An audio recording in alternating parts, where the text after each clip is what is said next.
The Florida scrub jay is the only bird found in Florida. So that means it is actually endemic to Florida.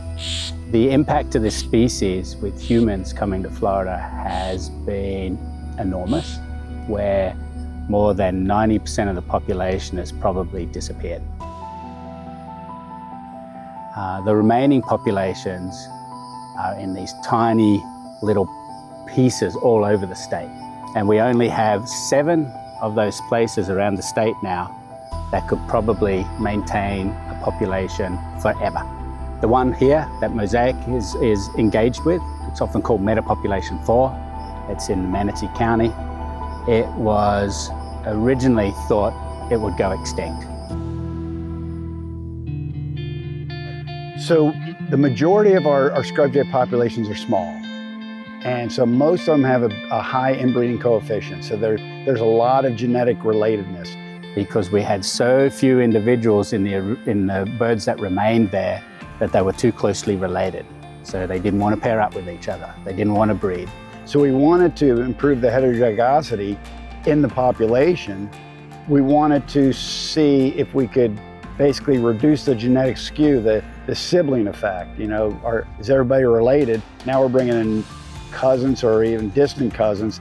We took 16 birds from the central part of Florida, 16 birds from the East Coast, which are different genetic units, and then 16 birds from this genetic unit. Small populations are really vulnerable to lots of different environmental effects.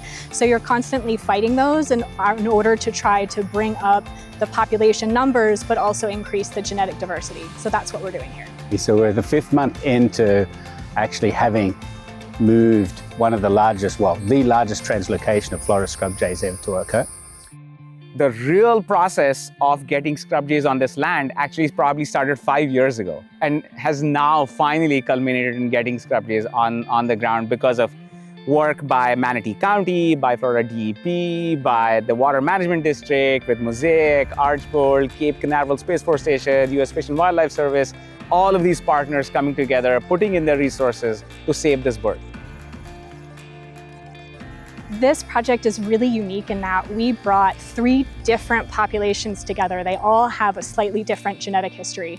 It brought those genetics from Cape Canaveral, Archbold Biological Station, and our local population all together to Wingate State Park.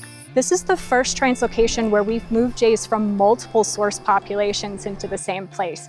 So it's the first time we've really given birds a choice with multiple options. Through the last 5 months, they've been running around together, pairing up with each other, checking each other out, and hopefully creating pairs that will breed. I'd like to see them all have a territory and a mate and starting to reproduce. So what we want to do is follow them over the next 2 to 3 years and see if we can retain those same pairs on site, having future generations keep making offspring and the success there. So this might be a new innovative approach on how we approach areas where the numbers are way down or we want to build up a more resilient population. Early success is one thing. We are super excited at the success we've had so far in just the first season. And it's going to be really meaningful in really fast forwarding the recovery trajectory of these species. And that can be applicable to this species, the Florida scrub jay, as well as other species worldwide. We are probably going to be the first area that actually meets recovery.